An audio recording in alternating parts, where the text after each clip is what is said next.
Hello and welcome to the Back Nine Report. Every week, my co-host Fred Altvater and I check in on the world of golf to bring you the latest news, insights, analysis, interviews, recaps, previews. Hey, we cover anything and everything golf. In other words, if it happened in golf, we have it for you. Even though you don't see me, because today I have some issues with my camera. Actually, I don't have one where I am, so I apologize. I try to put something beautiful there, a beautiful golf course to substitute for me. That's the Speron Golf Club in France. But my name is Carlos Torres, and every week I'm alongside the great one. It's the co-host, Fred Altvater. Hi, Fred. Hi, how are you this week? Hey, Carlos, sorry we can't see you live, but that is a nice looking golf course there. It probably looks better than you do anyhow. So that's a bonus. Hey, I hope everyone had a very enjoyable Memorial Day weekend, despite the shelter-in-place rules and limitations to the size of public gatherings. We are able to bring some good news to the show tonight, though. This is really the best news that we've kind of had so far. We are closing in on about 2.5 months of self-quarantining and closures, but there does appear to be a light at the end of the tunnel. States are allowing resorts to reopen with limitations. The governor of Michigan, who seems to be one of the holdouts for more government control, did allow businesses in northern Michigan to open for the Memorial Day holiday weekend, and the rush to get up north left huge traffic jams on the main highways heading north. The governor had banned any travel to northern Michigan summer cottages during March, April, and May, but with a limited number of cases recorded in the northern section of the state, she felt it was prudent to allow travelers back to the vacation spots. Plus, she kind of wanted to go to her cottage up north as well. I was able to play a few holes on Sunday with my grandson, and this is very good news for golf courses, restaurants, boaters, and other small businesses in northern Michigan. So things are starting to open up a little bit, Carlos. You know, the stores people are in the stores, they are wearing masks, a lot of them, and they're keeping distance and doing all the things to be safe. But hopefully this lens, we're going to talk more about the resorts being open later in the show, but the big stories this week in golf, match 2, the match delivered big time on Sunday with Tiger and Phil and Tommy and Peyton. It was very enjoyable to watch. Travel restrictions are easing, as I mentioned earlier, and the European Tour sets a schedule for the restart, but European players are hesitant about coming back to the U.S. right away. So, as always, we have a lot of golf to talk about tonight, Carlos. So let's get to it. Let's go. Let's get to it. And like you mentioned, we are, of course, we start with the recaps of every past weekend. But this past weekend, for the second Sunday in a row, the golf world was treated to a live event, and the match Champions for Charity, that was the name. And it was held at the Medalist Golf Club. Certainly did not disappoint. But let me set back a little bit, because the expectations maybe were not necessarily high at the beginning. Of course, the match had a wide appeal beyond golf typical audience, because it included quarterback future Hall of Famers Peyton Manning and Tom Brady joining the festivities, and the legendary quarterbacks that were partnering with Tiger Woods and Phil Mickelson, maybe the top 2 players, arguably the top 2 players of this generation. And they really put a highly entertaining show in what was a steady downpour. I mean, this event even exceeded, to me, the most optimistic view of how this event would perform. It was really, really entertaining. Forget the actual result of the event. That was just like a byproduct of what we were seeing.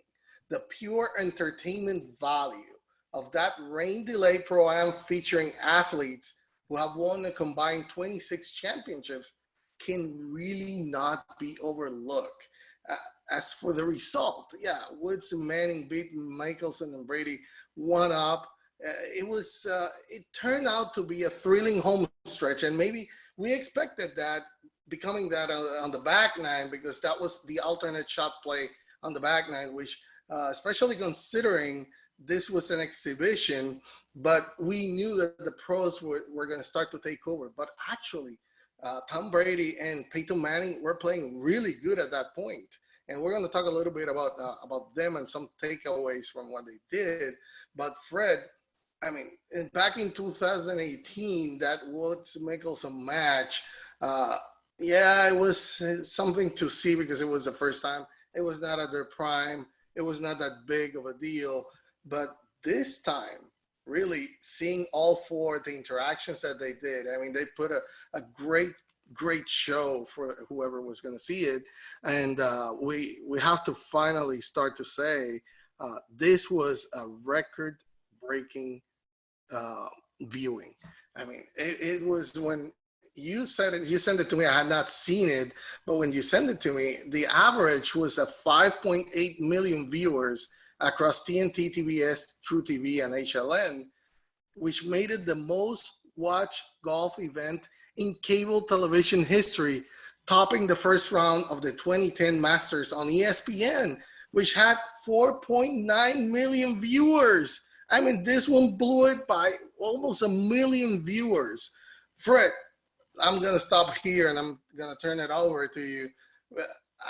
I mean, you can see that I'm excited about how good it was. Maybe it's that I've been craving from some golf, and even though, you know, this wasn't 4 stars like in the previous weekend, but it really was a really, really good entertaining show. Well, everything about it was good, Carlos. They started out with $10 million in the pot. They raised another $10 million during the show for a total of almost real close to $20 million donated to the charities, all related to COVID-19 relief. But, you know, Peyton and Tom Brady brought a large audience themselves. So you got the crossover effect from football fans that wanted to watch Peyton and Tom Brady play a little golf as well. Tom started out a little slow. It was pretty ugly for the first 5 or 6 holes for Tom. He was really nervous, you could tell. And it really took him a while to kind of settle in. But he holed that 100-yard approach shot on the par 5 for a birdie. He knocked that thing up there. It spun back, jumped a couple times, and jumped right into the hole. That was pretty exciting. And that kind of got him calmed down and kind of got him into the match. Matter of fact, Tiger walked by him, and you could hear him say, "Welcome to the match, Tom." So he finally got into the flow of things. But I got to tell you, I was impressed with Peyton Manning. Peyton is a very good player for an amateur. You know, his iron shots were spot on all day. On the par 3s, he dominated the par 3s. And a couple times on the back nine when they were playing alternate shot and they had to use Tiger's drive, Peyton knocked it on the green and really within makeable putt distance. So he played outstanding really the whole day. Phil, slow to get going. First few holes, he was hitting it all over the lot, but he scraped it around and, you know, got it up and down for pars. It was quite something. Tiger and Peyton jumped out to an early 3-up lead. They held that through the front 9, but then on the back 9, the alternate shot, Tom and Phil really made a run there and got it back to just 1 down. Tiger, what can I say? He played the best of the group for sure. He was perfect with a driver, finding fairways. You could tell he was very comfortable playing Medalist, a club that he belongs to and plays all the time. His iron shots, he hit them with conviction and precision.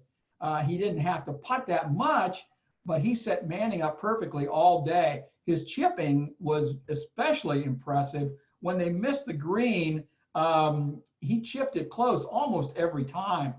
As you said, the weather was an issue. They played all 18 holes in the rain. At times, it rained pretty hard. Most of the time, it was just a drizzle or a steady shower, but a couple times it came down pretty good. Most importantly, it was the $20 million they raised for COVID relief, of course. It was also fun that other pros called in. J.J. Watt called in, talked a little bit. Brooks Koepka up the ante with $100,000 bet. You know, he made a bet after about the 5th hole that if Tom Brady would just make a par on the front 9, he'd donate $100,000. Well, Brady took care of that right away after Charles Barkley was giving some crap about how bad he was playing. Then he holed that shot for the birdie, so he collected the $100,000 from Brooks Koepka. Russell Wilson, they did an interview with him. So that was all good. It was handled very well. Another thing that was impressive, the CEO of feedingamerica.org just blew me away with her numbers. She said they've served a billion with a B, meals over the past couple of months. And she projected they would need to provide 8 billion more meals over the next year to meet the need of people that are out of work and hungry and need food. It just, another thing, Justin Thomas. That's another thing, the whole crew, really, the TNT or TBS put together for this thing. Justin Thomas looks like he's got a nice career waiting for him in the broadcasting booth as soon as he retires from golf. He did a great job interacting with the players throughout the round. Charles Barkley was a breath of fresh air. He was a great ad. Trevor Immelman always does a really good job. So all in all, Medalist Golf Course looked good. A lot of big name pros are members there in Southern Florida. Typical Florida course, lots of marshy low areas, raised up greens, severe fall offs, plenty of bunkers. It was just a lot of fun to watch. I even enjoyed watching Charles trying to make par on the 18th hole at the end of the show. If he'd hit a little bit of drive, he could have got that done, but he actually played pretty well. For Charles, we've seen some really suspect swings from him in the past, but he actually looked like a real golfer trying to make that par, or trying to make a bogey, actually. Carlos, bottom line, it takes a lot of guts for amateur players like this to put their games on display to millions of people out there in TV land, and they were willing to do it for charity. I really applaud their efforts. I'm sure, I don't know that I want a steady diet of this type of thing, but it was very well done, and I congratulate their efforts to raise the $20 million. I have to agree with you. And at that point that you make about the amateurs, especially when you're talking about two future Hall of Fame quarterbacks like Tom Brady and Peyton Manning, putting themselves, and we talked about Brady holds an 8.1 handicap index, and he started a little slow. I was really feeling bad for him. He was playing it all over, and then everybody taking swings at him like, and then when Brooks Koepka's challenge came in, I was like, and they told him about it. He was just taking it in stride, but it didn't take long for him to see, and get in there into what it needed to be done. And he held out specifically there, and he did an amazing shot. But the show was amazing. Like you're mentioning, Peyton Manning, oh wow, his golf skills are legit. And also you can see his study approach that he used to be, that took him to be 5-time MVP on football. How he was trying to pick Tiger Woods' mind. How do I do this here, especially in the putting? And he was really good on the par threes, specifically the par threes. He was phenomenal. He was playing very, very well. He was putting well. Of course, he was the better of the two amateurs, but it was amazing. Phil Mickelson, he had been preparing his entire life for this, and it was fun. Again, just like the other week, just listening to them being mic'd up. Everybody knew what everybody was talking about. And at the beginning, in that front nine with Tiger Woods trash talking about his U.S. Open's win versus Phil Mickelson having nothing, it was super nice. But the fun part, and I really cracked up, it came on the par 14th. I don't know if you remember this. Brady hit his putt. It was around, I guess it was 6 or 7 feet on the first hole of that alternate shot. And then Tiger, who had his own putt off the green for birdie and to win the hole, he told Mickelson, just pick it up. And then you see the face of Brady. He was like, oh, wow, this is great.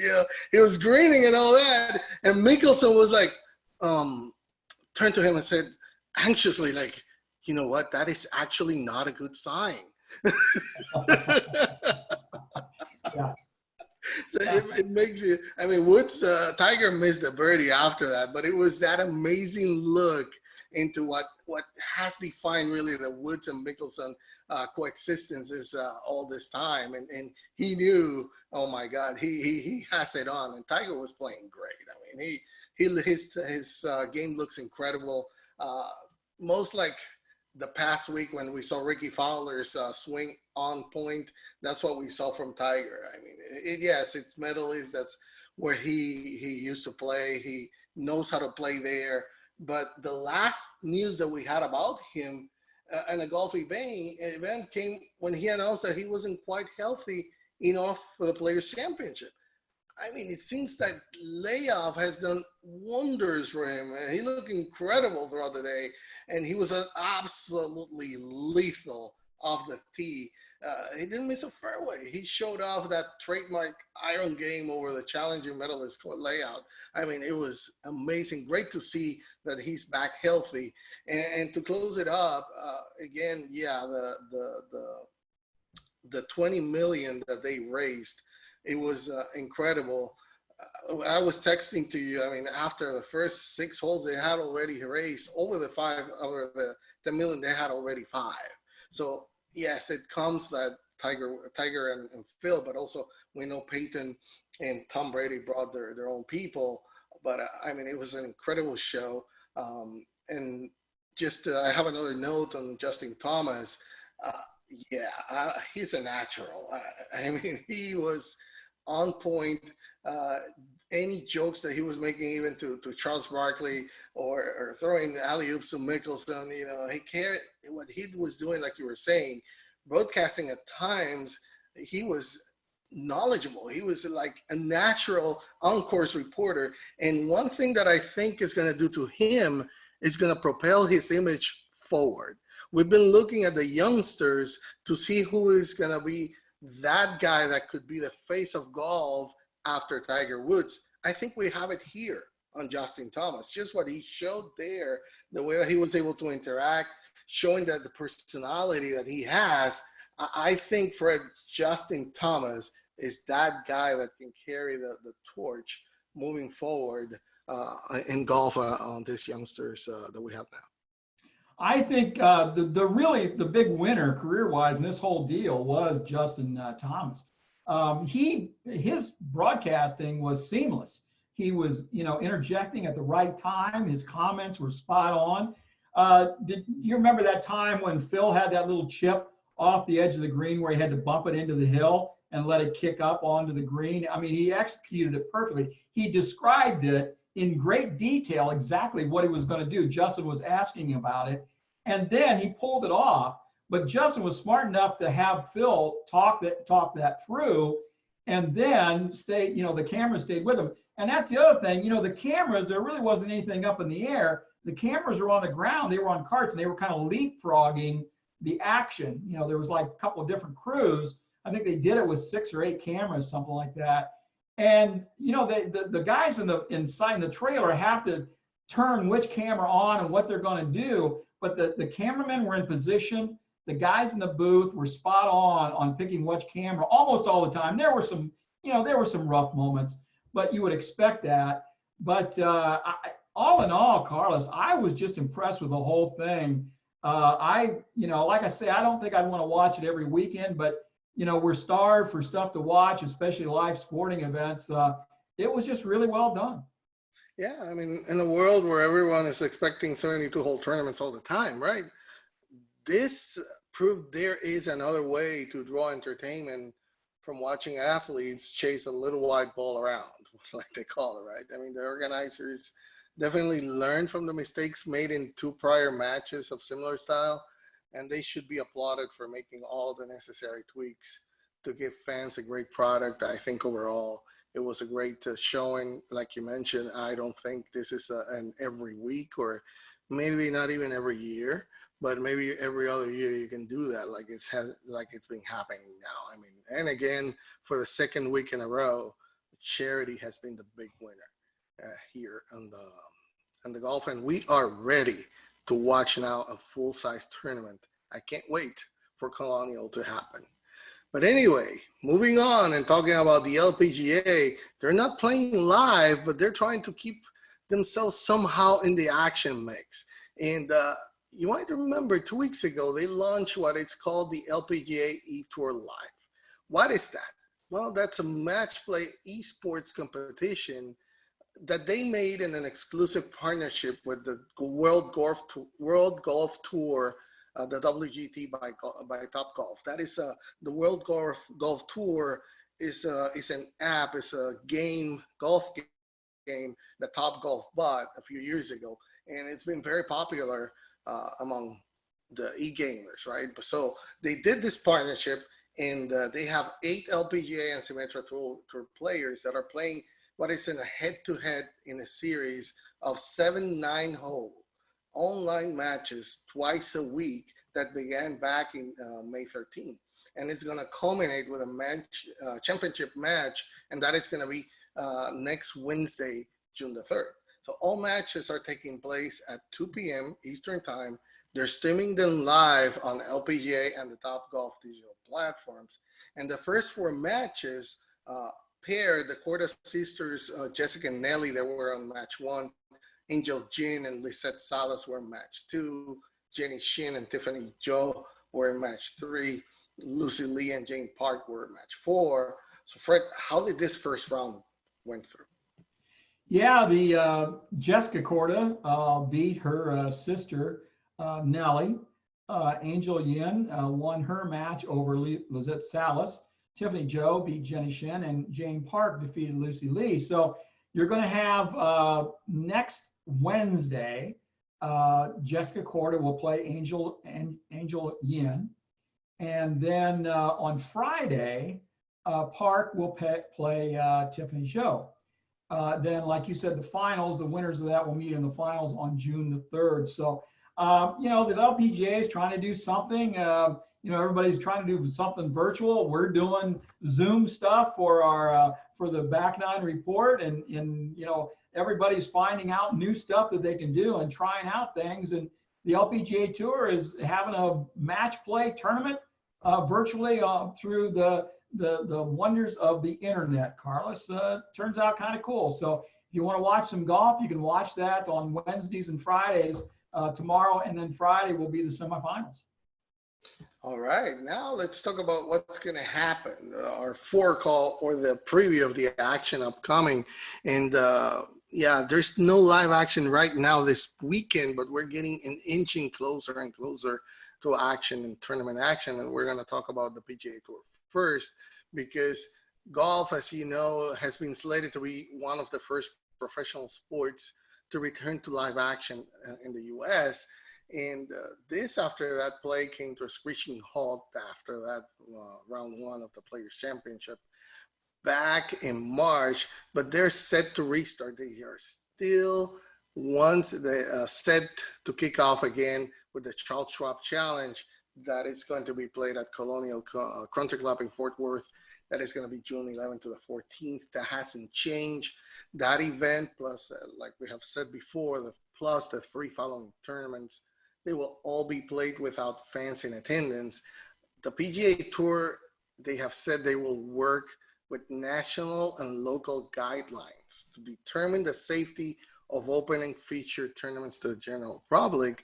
That's why they're saying those first 4 tournaments. Now, after those first 4, the players will finish out the final 10 tournaments of the 2019-2020 slate.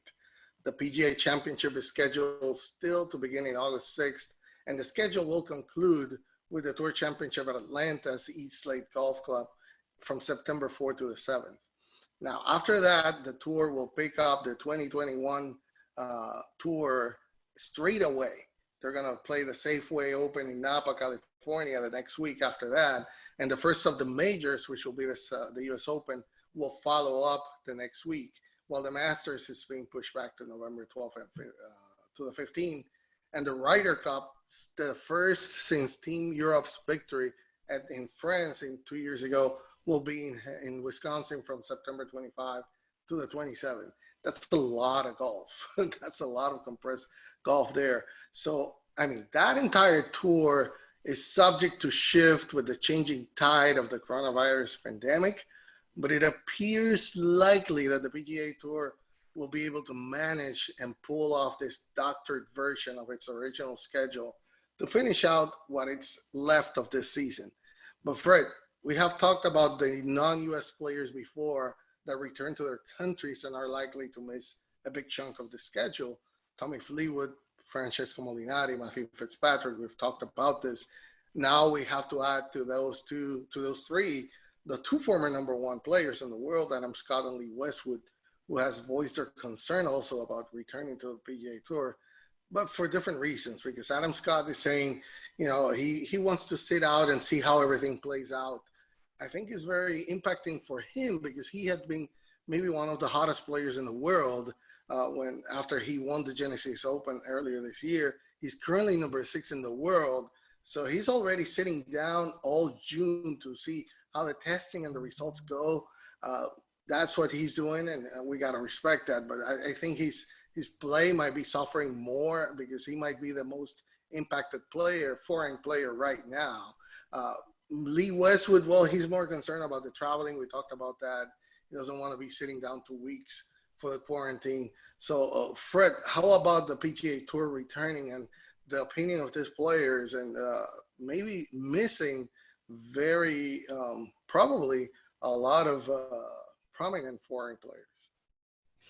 Yeah, we kind of discussed a little bit about the problems with the European players coming over here and have to self-quarantine for 2 weeks. So they're real not excited about coming over for the Colonial and the Travelers and the Heritage and the Mortgage in Detroit. So, you know, they're not going to rush right over here. And as we know, when you travel across borders like that, it just creates a problem. So the other thing with Lee Westwood, he came out last week and said, well, you know, he's the host of the British Masters, which is scheduled the week in July that's going to conflict. And so he wouldn't be able to come over and go back and be able to do that. So he's going to have to stay.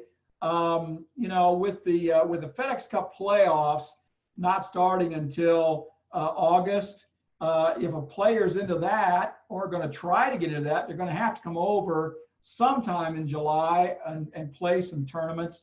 But they can wait out June. They don't have to just rush over here. And if they're not in the FedEx Cup playoffs, stay at home. Why come? Just stay. And then if they have to come for the Ryder Cup, maybe they can come a couple weeks early, hang out, you know, practice, get acclimated, and then play in the Ryder Cup. But yeah, it's a tough decision for them. But in the meantime, Carlos, the European Tour has making plans to spend like 4 or 5 weeks after the British Masters in England. So the players don't have to travel across borders. They can come and get like at least 5 tournaments in. And that's all going to be like through July and August. So even though they can't maybe come to the US and play, they can at least go to England and play and get some tournaments in and maybe qualify for the Race to Dubai, because Keith Pelley has said that all those tournaments are going to give points. And they're trying to put these tournaments in England at places where there's large resorts, large hotel facilities, so they can kind of all stay in one place and not be scattered out among other people and have the threat of getting the coronavirus. So the European Tour is working to provide a place for their players to play, for them to come to the United States in July or even in June, maybe by mid-July, but in June, it probably just ain't going to happen. Most definitely. And, you know, while all this is happening, the European Tour is set to restart their season, the British Masters on July the 21st. And we previewed this last week, that they would be following 4 more events in England and Wales. That was confirmed by a report in the Daily Telegraph. So we said that British Masters had been flagged as the potential restart date for that tour, which has seen 21 tournaments.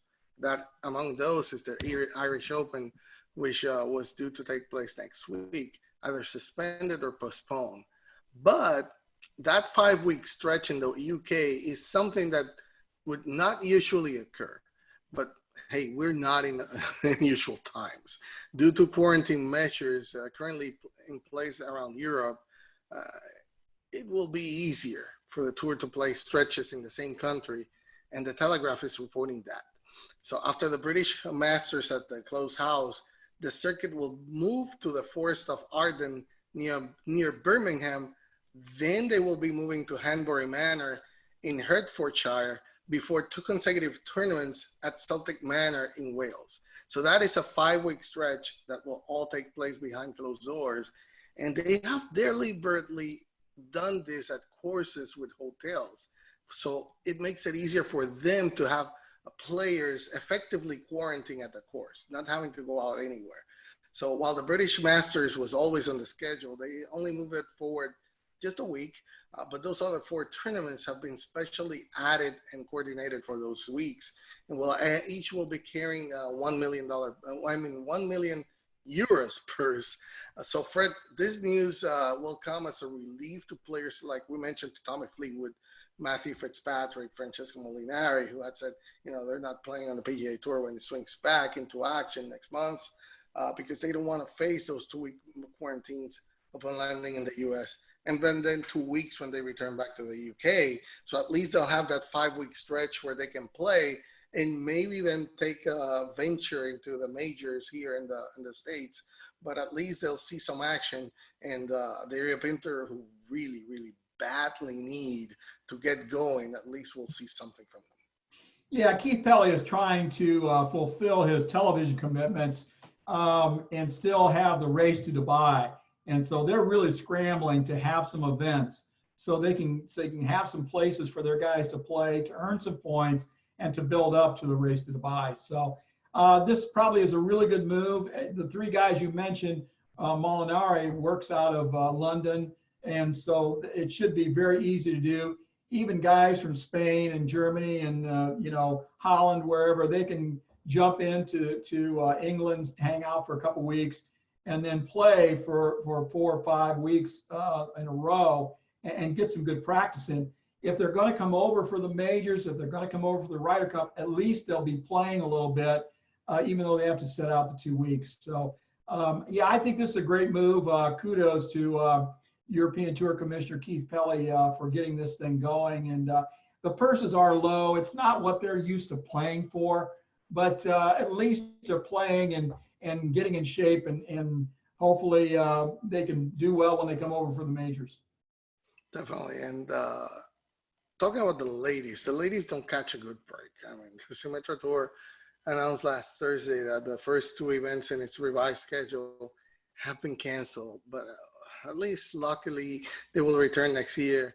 The Nebraska Charity Championship in Mainville, Ohio, that was going to be July 8th to the 10th. And the Danielville Downey Credit Union Classic that was in Rochester, New York, the week after, won't be played because of the COVID-19 pandemic. The next event up on that schedule on the Symetra Tour right now, it's the Firekeepers Casino Hotel Championship. That is in Battle Creek, Michigan, and it's scheduled for July 24th to the 26th. But unfortunately, we already know that both LPGA events scheduled in Michigan this year have been canceled. This one's still some time away. Fred, I hope that the Symetra Tour don't follow suit and finally they can get the ladies going. But it's not looking good when they had to cancel these 2 tournaments in July. Yeah, the minor tours have really, I mean, it's been bad for the main LPGA Tour and the PGA Tour, but the minor tours have really, I mean, they're just pretty much wiped out. I know the Corn Ferry is going to try and get going here in June, but the other tours are pretty much wiped out. The Sumatra Tour has lost a lot of events. Don't know when they're going to be able to get going again. And it's, they announced also the LPGA Q School is not going to be held this year. And Michael Wan's already announced that the ladies that qualified this year for the tour are going to also qualify for 2021. There's not going to be any changes. So There's going to be limited ability for the Sumatra Tour players to move up. Same way with the Corn Ferry Tours. You're only going to take 10 exemptions onto the PGA Tour next year. So that's different from the 50 that they normally do. So yeah, the minor tours are really in dire straits and have really been hurt by this whole thing. Yeah, hopefully we can finally start seeing some resemblance of action. I know that even all the other major sports are already planning their stages of returning. They're being creative on how to do it. I know it's not easy. All states are taking their precautions, but I think by August we should start to see all tournaments flowing as it should be, and hopefully we can get some sense of normalcy by then. So Fred, before we move on to talk about the NCAA, talk to us about the Boyne resorts. Well, just want to mention that the golf courses are open for play. All 10 courses are open for play at Boyne. There are still some limitations on staying at the resorts. The food service is now available in limited kind of situations, how many people can be in there and the spacing and all that kind of thing. But it's going to be open. It's going to be, going on the rest of the summer. There are some great deals. Log on to their website, boyne.com/golf. Check out the stay and play packages. You're not going to find any place better than Boyne for your next golf getaway or a girls' golf trip, whatever you're planning. It's a great place. You got 3 spas, 3 locations. You got Petoskey, which is fantastic.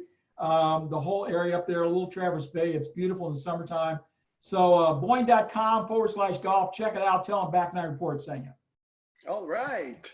Gotta be there. Gotta go and start going to those resorts, especially. You come up, Carlos. We'll take you up there. We'll show you the whole deal. All right, let's do that. And then we can do our Back Nine Report from Boyne Resort. Let's plan that one. Okay, let's do that. Now let's talk about the NCAA. This is really good because they're saying that the ability to assess immunity on a college campus have reliable rapid diagnostic or testing available for anyone suspect of having COVID-19. It's really the key principles for restarting college sports. And that is because of a document that they released on Friday. So those requirements, the NCAA is finally outlining key principles to restarting college sports. Those requirements released by the NCAA and put together by its COVID-19 advisory panel of medical and public health experts weaves together the White House opening up America again guidelines with how they are going to apply to a campus and college sports setting. So there are 9 core principles of resocialization of collegiate sports. Is that universities should have plans for temperature checks, testing, isolating and contact tracing, and acquiring adequate protective equipment for athletics, healthcare providers. So Fred, the NCAA says the gyms and common areas where athletes and staff could congregate should not be open until phase 3 of the federal guidelines.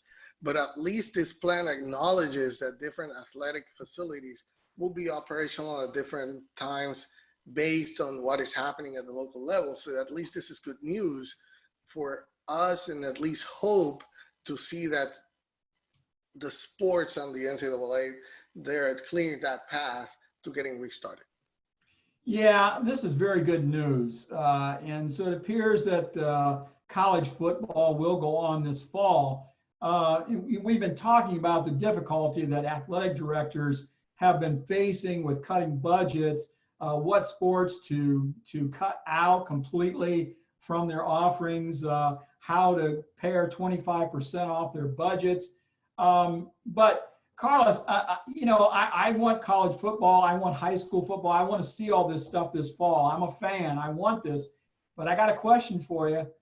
What happens to the University of Michigan up here, Jim Harbaugh's boys, Wolverines? They go to practice, and a couple of the guys have, get infected, and they spread that through the whole team, and they're all self-quarantined for 2 weeks, and nobody can play, and they lose 2 weeks of the season. Do they wipe off the rest of the season? I mean, this has some dire consequences. You know, that is a lot of the questions that all pro sports, especially team sports, have to deal with. Because unlike the individual sports like tennis, golf, which, yeah, they play together, but at the end of the day, it's an individual sport. But on the team sports, and that is maybe one of the reasons why we still don't see the NBA taking a decision on when they're going to start, the NHL, even Major League Baseball, is because of that same, very same question. And I think that once they get that answer, I guess that's when we are going to start to see how things are going to be restarted, because that is the very big question mark and worry of everybody. Okay, I'm starting to win. I'm 5-0, and then all of a sudden I have to sit down for 2 weeks. If it's college basketball, you're going to play maybe four more games in the next 2 weeks. What are you going to do? I mean, you cannot just start rescheduling, reshuffling after the season is started. So definitely, I don't have the question to that. That is like the $1 million questions and who wants to be a millionaire.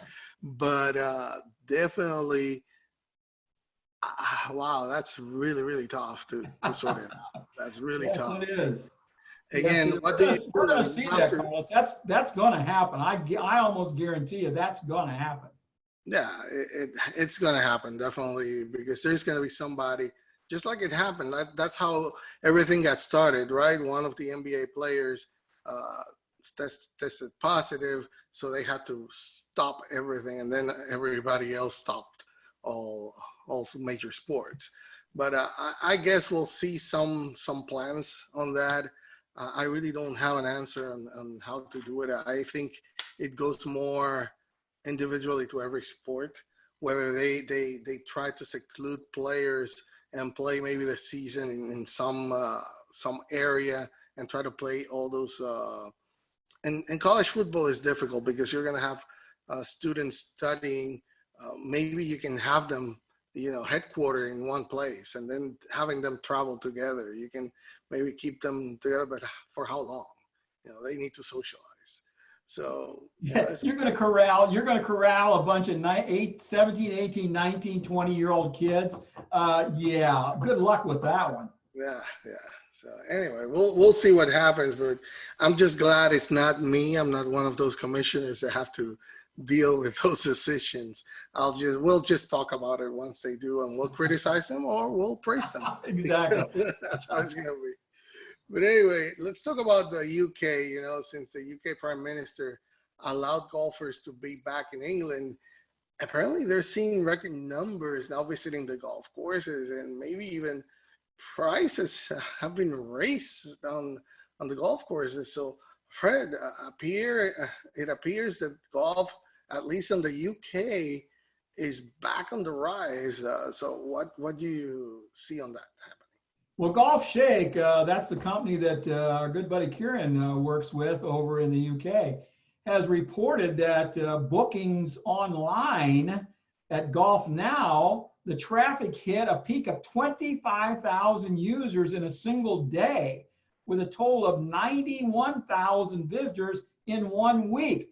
That was a 681% increase over the last year. So it's just a tremendous record. The UK golfers, they just have been so frustrated for 2 months. They couldn't get out, they couldn't play, and they are coming out with a vengeance. So all the golf technology stuff for early bookings, they're all seeing increased traffic and increased reservations. They have sent in the last 7 days, clubs in England using this golf technology had sent 2 million member emails with over 2.3 million rounds booked or updated. Those are outstanding numbers. So golf is back with a vengeance. Everybody's happy to be back on the links over in the UK, and they're even willing to pay a little bit more to do so, Carlos. Yeah, that's very good news, because we know that about 3,000 clubs across the UKs were shuttered for weeks. Many were already suffering from steady declines in membership over the past decade. The game has struggled to reach behind its core demographic of older, affluent men. So this is a good way to see how things are shaping up in the near future. But still, there's some economic challenges remaining because many clubs, while many clubs have taken the government-backed scheme to furlough staff during the crisis, the inability to reopen indoor clubhouses mean they will not be able to make money from food and beverage sales. About 40% of English clubs, it was reported that had annual memberships fees due to be paid on April 1st. This was something that our friend Kieran had talked about just after the UK lockdown was imposed, leading to some to defer or cancel their membership this year. So unlike here in the States, where the professional tournaments are set to restart next month, there in the UK and also elsewhere in Europe, they are unlikely to return for weeks, partly due to the need for golfers to travel from across the world to participate. So these issues really exacerbate those financial strains at some golf clubs. Memberships in England have steadily declined, but at least, they had a number of 846,000 back in 2006. Now it's down to 637,000. So hopefully this uptick, it helps at least, it's something that maybe it's a good thing, but people are craving for golf.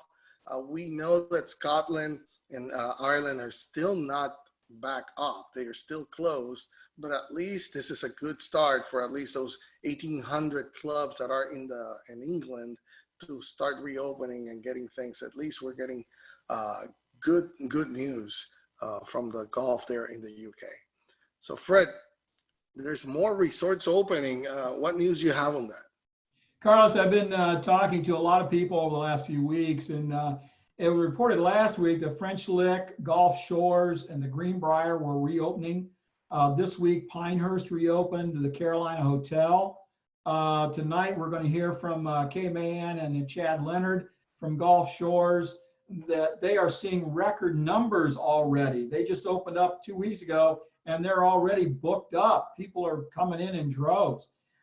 French Lick, the Indiana state government has issued guidelines for reopening. There is no firm date for reopening the casino there yet, but they do have the guidelines of what they're going to have to do. There's 5 pages of guidelines, actually. They have to protect the workers. They have to protect the gamblers. They're going to have their capacity limits based on the number of positions, of game positions they have. They're only going to be allowed about 50% of their normal capacity to keep some distancing inside the casino. Poker rooms are going to stay closed for a while yet. Other table games will have strictly enforced limits on how many people can be at the table. So they're looking at all this stuff, Carlos. And then I also want to mention a little bit that the Ohio governor added some new mandates on golf courses. Of course, golf has been open here in Ohio for some time, but they don't want people congregating on the golf course. So number one, you can't have shotgun starts where everybody starts at the same time, finish at the same time, because there'll be too many people milling around at the beginning and then after. Everybody has to go off the first tee and keep things spread out. You can ride 2 people in carts now, but the people have to agree that it's okay. Single carts have to be issued if people want that. He suggested that the starting times be spread out from 8 minutes up to 10 or 12 minutes, not quite as many groups out during an hour's time. All employees have to wear masks. And then all the other rules, of course, no ball washers or rakes on the golf course, leave the flags in, all that kind of thing. So, Carlos, I had talked to Southern Alabama, and they opened up, and like I say, I saw where they were receiving huge numbers. So I was able to have Kay Maghan and Chad Leonard come in for a short interview. So if you want to play that, we can hear what they have to say. All right, we have now the VIGs, very important guests of the week. They're Kay Maghan from Gulf Shores Convention and Visitors Bureau, and Chad Leonard with the Honors Golf Son of Alabama. So we're going to play this right now. So let's just do real quick here. And here we go. We're happy to have two of our good friends from Southern Alabama. We have Chad Leonard, who is the Director of Operations for Honors Golf in Southern Alabama. I think he works for about 3 or 4 different golf courses down there. Also is the PR manager for the Orange Beach and Gulf Shores Tourism. And I've been going back and forth with Kay a little bit, and they opened up down there in Southern Alabama, coastal Alabama, a little over a week ago. And Kay, you're seeing record numbers. Everything's filled up. People want to get back out and travel a little bit. Yeah, it's been quite surprising, actually. The governor allowed our beaches to reopen on April 30th. For the entire month of April, our occupancy was about 5 to 8%. And in the span of 4 days, it jumped to mid 30%. And this weekend going into Memorial Day, we are at 90%. And you have a lot of rooms, condos, and everything else in between to rent, right? Yes, we have about 18,000 units, which would be vacation rentals, which are your condos, your beach houses, hotel rooms. And that number does not include RV parks and campgrounds. Wow. And let's talk just a little bit about restaurants and food service. Are you back up running on that as well? Yes, restaurants were able to open, I believe it was a week ago. They do have to space tables 6 feet apart. So that has impacted the number of people they're able to seat at any given time. But we've seen a lot of creativity. A lot of restaurants who have never had outdoor seating now suddenly have outdoor seating in the parking lot. So there's picnic tables set up with umbrellas to try to help them get that capacity back. And they're still doing, takeout and curbside if people want that instead. Chad, one of the reasons that people like to go to Southern Alabama are the plethora of golf courses and golf resorts that are available down there. Give us a little bit of an update on what you're seeing on golf down there. Yeah, so all of our golf courses are back open. We lost maybe half of them, closed for half a month, maybe the whole month of April, but they're all back open. They're in really, really good shape, and we're starting to see a lot of traffic. As Kay mentioned, the beaches are almost full, and a lot of people are coming down, getting out of the house. Chad, I believe you work with Rock Creek, which is a 36-hole facility. Peninsula is 18 holes, and Craft Farms is also 36 holes. In addition, there's Gulf Shores Country Club down there, Kiva Dunes, a lot of golf down there.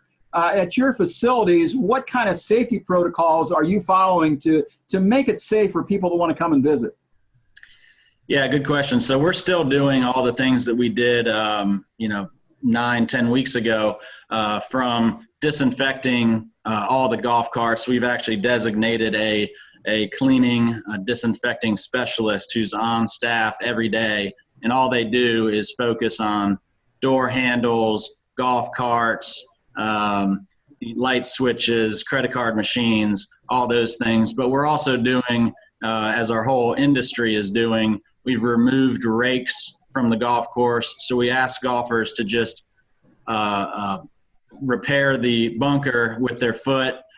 We've taken the flag sticks out of play by putting, I've got a little demonstration here.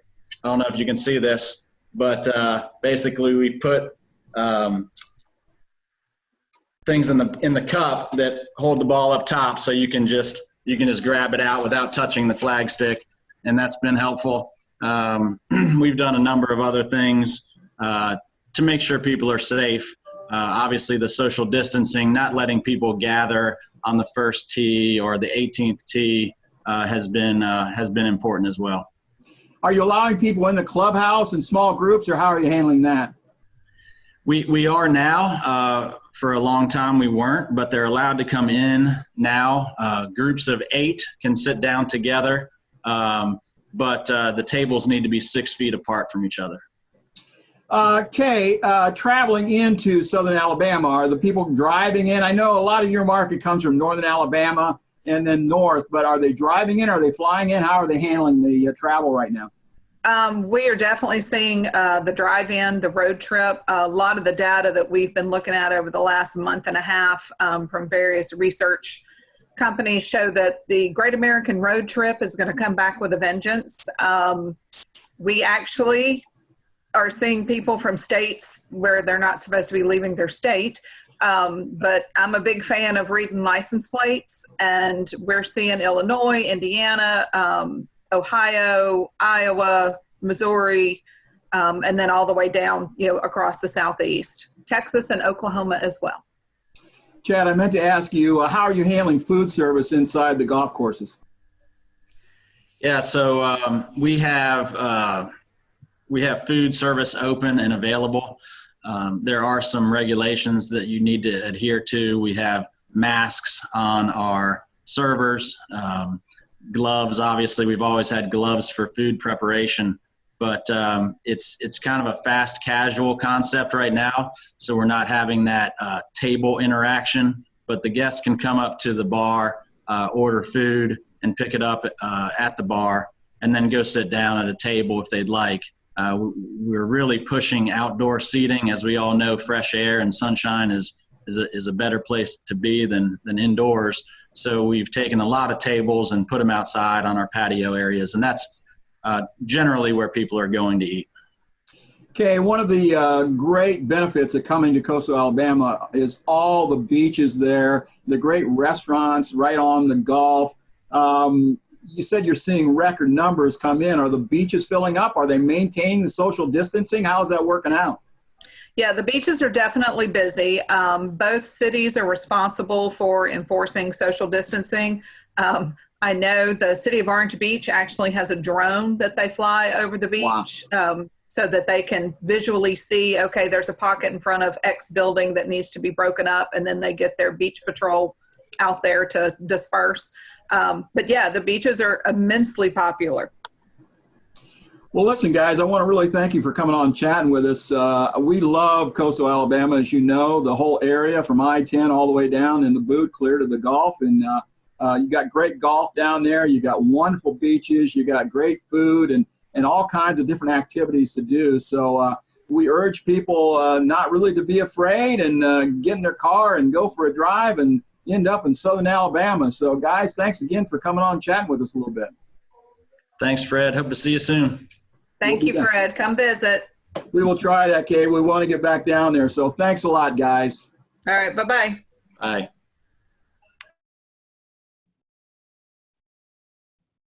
There you have it, Fred. It seems like everything is back to not normal, but at least it's flowing down there in the Gulf. I mean, there's action moving. All golf courses are open. And very importantly, you can see something that is the trend maybe everywhere. I mean, they're really taking seriously how to manage the precautions that they're taking. Just like you said, wow, when she said about the drone, that's the same thing I said. I was like, wow, they're going even to that extent to make sure that, at least they're monitoring the people and trying to act upon it early.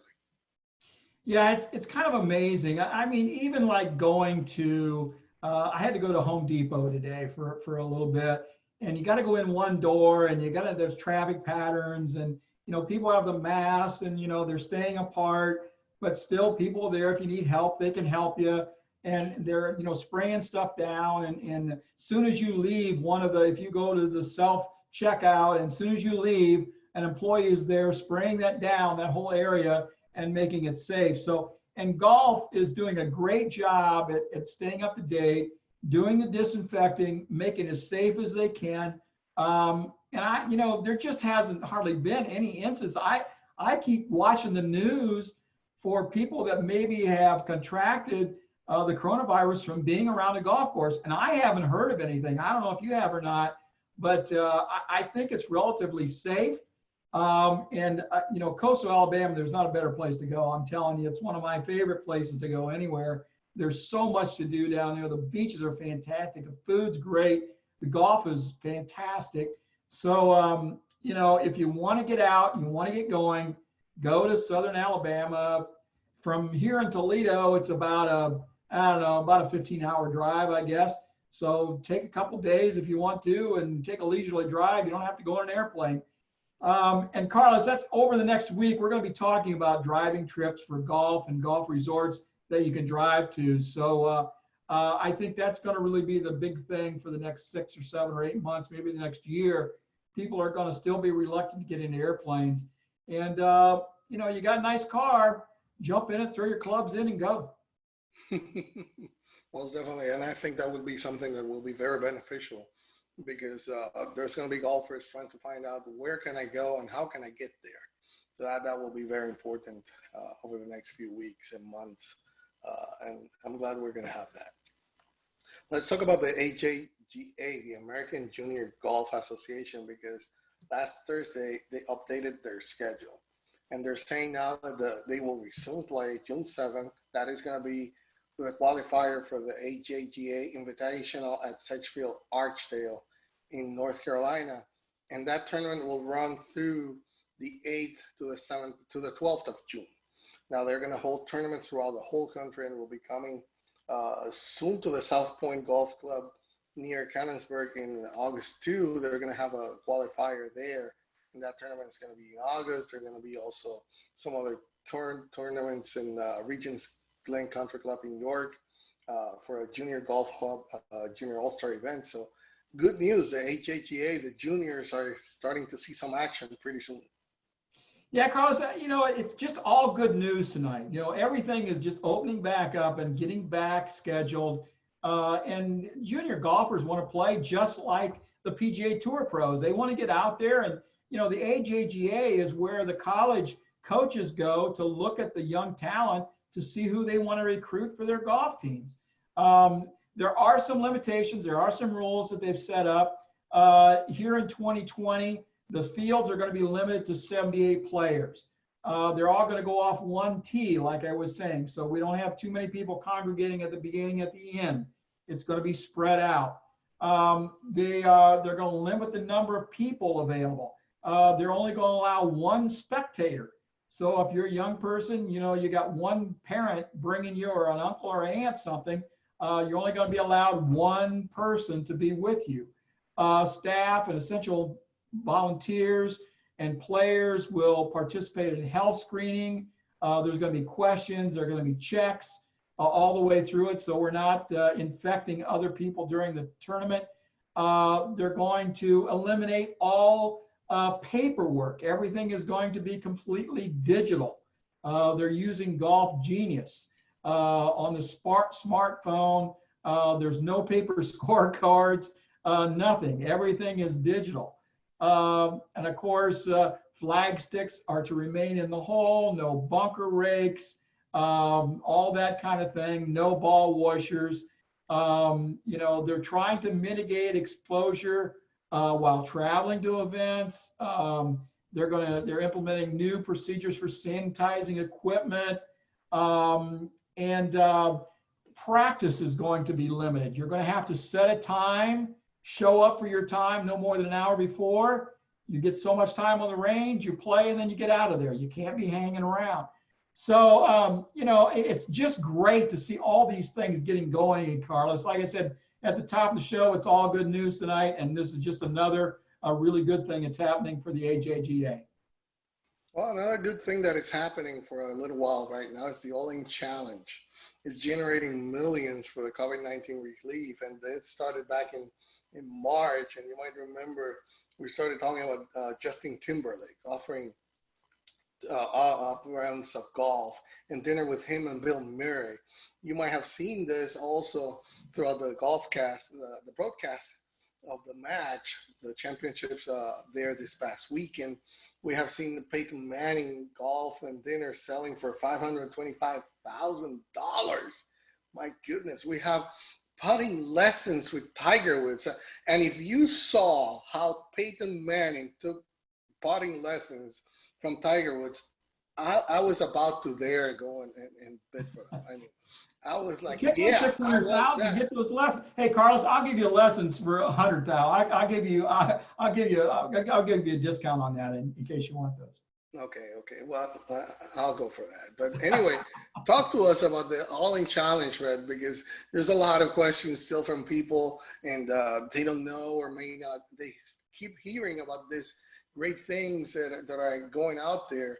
And how about your take on the All-In Challenge? You know, this is really a cool thing. Athletes, celebrities, artists, entertainers, teams and owners. Mark Cuban has got involved.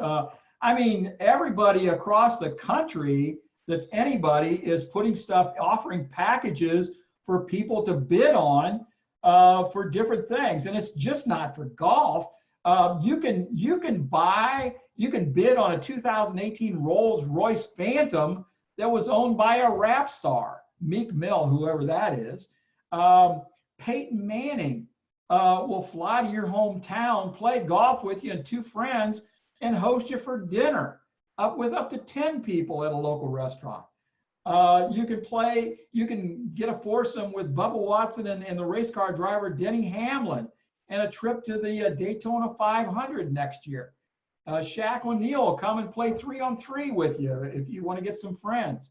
You can get ice hockey. Mark Messier will do some stuff with you. Tampa Bay Buccaneers is offering a choice of a private workout with Tom Brady or a dinner with him after the game. So, I mean, it's just on and on and on. All you have to do is go to their website. It's the allinchallenge.com, and look at these things. If you want to bid on them, do it. The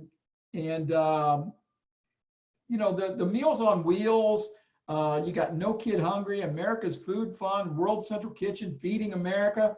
All these great charities are being funded from this thing. So, as I mentioned earlier, Feeding America is going to have a tremendous need to provide more meals over the next year, not just now, but going forward over the next 8, 10, 12 months. So this is really a good deal. Go on there, see if there's something you can find a bid on, and maybe you'll be the lucky bidder, Carlos. Yeah, I mean, we've seen in the past few weeks this getting hotter and hotter, because we saw the TaylorMade driving for relief. Now this past weekend, we saw also over $20 million. The All-In Challenge still generating millions. And we've also seen on golf, the PGA, I mean, the total golf industry, we know they are all pro charity and trying to raise funds for great causes. And COVID-19 relief is just one of them. The whole industry has rallied, and we'll need to continue to rally to help its own anyway. Because the PGA of America, we've seen they have established the Gulf Emergency Relief Fund, that is to provide short-term financial assistance to industry workers facing financial hardships. Now the RNA has also announced the COVID-19 Support Fund, and their focus will be on helping national associations and other affiliated bodies in Great Britain and Ireland. And they will be enabling those national associations and other key bodies to provide support to some of their members. As we have said, a lot of them are struggling because of the financial hardships that these closings have taken. So now we see also the RNA, and Martin Slumbers, Fred, the chief executive, was talking about that. There's still many challenges lying ahead, but at least we see the support from the sport of golf towards their own as well. Yeah, it's just continues to be an amazing thing, Carlos. As we talked a couple of weeks ago, charity is the lifeblood of golf, right? I mean, every event that donates a huge amount of money to the local charities in every community. And here we're seeing the RNA doing their thing, providing 7 million pounds sterling, which is about $8.5 million US dollars, to help support their member clubs and get some money down to the people that really need it to keep their clubs going, keep them maintained, keep the employees taken care of. So it's just that same old thing, Carlos. This whole world, it's just amazing. We can go through something like this and no major uprisings or bad things happening, everybody trying to kind of help do everybody else and do their thing, not be a burden on somebody else. This whole thing is just amazing to me. It's in a way, it's kind of good to see. It really hurts not being able to do some of the things you want to do. But in the end, it's just amazing to me how it has all come together. And this RNA providing these funds is just one more example, Carlos. Most definitely. And, you know, it's all been good news this week. And I hope that we can continue to say so many positive things like we said this week. There were a lot of positive pieces of news, and it's just the beginning. We're starting to see that light at the end of the tunnel is brighter and brighter, and it keeps growing every week. Can't wait. June 11th, we'll see that first PGA Tour tournament. I know that all the major tours are looking towards that. That is going to be like the beacon right now, because everybody's looking to see how the PGA Tour is doing. There's a lot of pressure on getting that one right. And because that is what is going to set the bar for what is going to be done moving forward. And after that, we'll be able to see, or at least start predicting, how things are going to be done and what we can see in the near future, the rest of the year. I'm hoping for a successful return and that things continue to be that way. I mean, we've seen only nothing but good things from this past 2 weeks in live action. Yes, we've been craving for it for 2 months, but hey, I mean, it doesn't matter. That's those 5.8 million people. And even if there were people from other sports watching, the two top stars were Tiger Woods and Phil Mickelson, but the biggest winners were really the COVID-19 relief and the charities there, Fred. Yep, it's all good stuff. The last 2 weeks, we got to see some live golf. It was really fun watching Dustin Johnson and Rory playing Matt Wolff and Ricky Fowler last weekend, and then this past weekend with Tiger and Phil playing with Peyton and Tom Brady. It's all good stuff. As we said, all going to charity. It's just amazing what they've put together in a short time and accomplished. So really congratulations to all that stuff. And Carlos, I just want to mention as we kind of slide on out here tonight that Ohio Golf Journal, Michigan Golf Journal keeps updating every month. We provide the latest and greatest news in those magazines.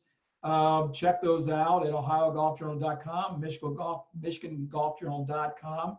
Also, you can now find the Back Nine Report on YouTube at the Back Nine Report TV.